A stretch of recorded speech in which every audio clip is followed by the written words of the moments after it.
deciding to take our kids to the Louvre. Most people probably wouldn't make that decision, but we're not most people. We enjoy traveling with our kiddos, and we do expect a certain level of behavior from them. We rarely get that, but we expect it. Something that we do even here at home is we take them to art museums. We take them to science museums, children's museums. We will drag them anywhere. We took our 3-year-old to the ballet. We enjoy giving our children the opportunity to do things, even if it isn't something that you traditionally think of as something you should do with a kid. We enjoy traveling with our kids. We enjoy taking them out and letting them see the wonders of the world. Knowing that we were going to go to Paris, we knew that the Louvre was very important and that we really wanted to share that with our kids. It was important to me. I got to go when I was 16 with a school group. Paul had never been. Most people have never been. So if at the end of their days, they only get this one trip to Paris, I wanted to know that we could check off that they had seen some of the most amazing works of art that have ever existed on the planet. Now, we did a lot of research and read a lot ahead of time about how to do things in Paris. We knew that ticket lines and wait times to get into some of these museums could be quite long, being that it is, one of the top tourist destinations in the world. We were fortunate enough to be traveling at an off-peak time, which I think really made a huge difference as far as what we encountered versus what we were expecting.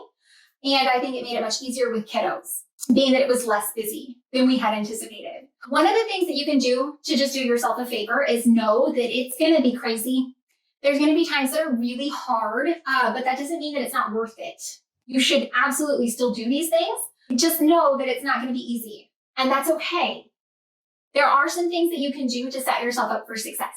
One of the things that we did is we knew what our must-see list was.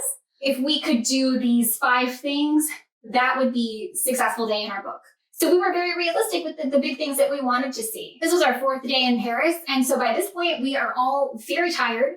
We're busy. We like to be busy on vacation. That works for us. That's our travel style, but that means that you are exhausted by the end of it. In order to have a must-see or must-do list, the key to that is keeping it short. You won't be successful the more things that you add to that list. So keep it 4 things, half dozen things, max. So we knew that we wanted to see the Mona Lisa. We wanted to see the Winged Victory. We wanted to see the Ayin Pe pyramid because that's very important to the architect husband. And we wanted to see the elevator because it's one of the few things that I really remember from being 16. And I thought that the girls would get a huge kick out of it. Just like every day of vacation or even at home when we're trying to get anything done, we got an early start. We went ahead and had our free breakfast in our hotel, which saves us so much money. So we got up and we did that. We also were using mass transit while we were in Paris, whenever possible. So we had researched the best route to get there. So we actually made it to the train station. We took the train over. Turns out the train station that we chose is actually underneath the Louvre. We didn't even go back outside to get into the museum. It brought you into the central kind of pavilion lobby area. I'll post a picture of it right here. It took you straight into like a mall shopping area and allowed you to go through security and then brought you into the main lobby area. So we actually did arrive a little bit later than we wanted to. They opened at 9. Ideally, we would have been there about 8:30, 8:45 hanging out. Instead, we got there about 9:15. So anticipating long ticket lines because we had not pre-purchased our tickets, we went over and they actually have self-serve kiosks. We were able to walk straight up to a self-serve kiosk. We only needed tickets for myself and Paul. Many museums in France and Paris are 18 and under or free. Almost everything we did 4 and under was free. So we only ever really had to pay for one kiddo, with the exception being Disneyland Paris, you have to pay for both kids. We used the self-serve kiosk and we were able to pay and get a voucher for the audio guide. At our local art museum, if there's a special exhibit, they will offer audio guide. It's like a little fob around a lanyard, and you go up and you can scan a little like number on the wall next to an art piece and then listen and it will tell you about it. Both of my kids love these things and they will stand there and listen to tons of detail about pieces of art. I think it's just being able to touch and hold something in a situation where they know they're not supposed to, but it also keeps their hands busy and gives them a little bit of distraction. So that works for us. So we know this, so we anticipated getting the audio guide. So we got a voucher for that. We got our tickets and we got through less than 5 minutes. It was very easy to figure out and go straight to the line to get in. So we went to the audio guide counter and my husband was super surprised to find out he had to leave his passport behind in exchange for the audio guide. Well, the audio guide was actually a Nintendo DS that had all of the art museum layout information programmed onto it. This is pretty advanced audio guide. In exchange for the pretty advanced, pretty expensive audio guide, he had to leave behind his passport. So it's very important to return the audio guide. So looking at the map, we knew that the Mona Lisa was about halfway up, so it's about in the middle. We also figured that was going to be the busiest thing and that most people would probably start there.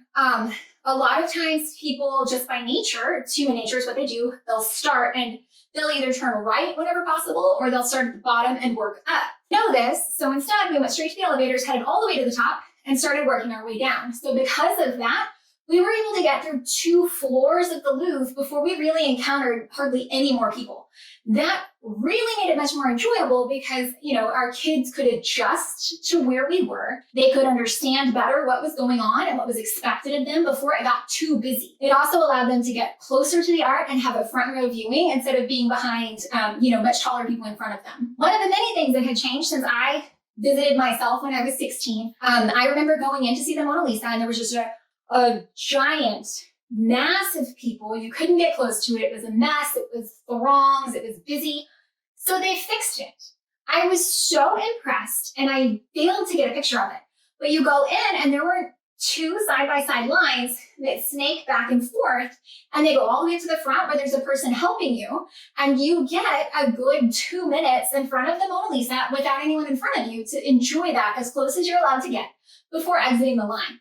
This was fantastic, especially traveling with children. It gave them a chance to not have to be carried, lifted, or hoisted, to really get to experience it without having taller folks or people's heinies right in their face. This was by far the most pleasant surprise of probably the entire day at the Louvre. I was so impressed with the way that this is handled. If you are doubting taking your children because it's too busy, know that they still get the opportunities to do these things. The people at the Louvre have worked so hard to ensure that everyone gets to experience the art at their own time in their own way. I would say we did take a stroller. Marilyn is right on that kind of edge of needing one, but not really needing one. We took it to have it with us in Europe. We knew that there would be a lot of walking because we were using mass transit. We knew that there would be a large need to have her contained just so that we knew where she was for my own security purposes. And so we took a stroller with us. I would not recommend it because every single room in the place is up or down 3 steps. So they do have lifts everywhere that they're needed. So if you are handicapped and in a wheelchair, you can still experience the entire building, everything you could need or want to experience. They have accommodated and it is wonderful. On the other hand, electing to take a stroller for a heavy kid who really could just walk, it was such a pain. I would not recommend it. I'm glad we had it because she did need a place to sit down where she's contained and not touching things. But if I had it to do again, I probably wouldn't have taken it, especially knowing, our goal was to get through a half day and we did. So a half day, I could just suck it up and carry her if we needed to. It wouldn't have been a huge deal. So I wouldn't recommend it, but we did it. We survived it. Not something I would do again. The big however to that is because we had the stroller, it gave us the opportunity to ride the elevator that I was talking about. The elevator is stunning. And I know that I'm in an art museum, priceless artifacts from all over the world. That's great. The elevator's amazing. It goes entirely flush into the floor and you walk onto it and there's a pillar that just rises up out of the ground and takes you to the exit level, to ground level. It's amazing. If you get the opportunity to ride it, please do. It's fantastic. Another thing that I think is worth noting is that the Louvre was actually built as a fortress in 1150. So if you go all the way down and walk far enough out, you can see the original substructure from that building. The bricks that were, hewn by hand stuck into the side of some of these support pieces in 1150.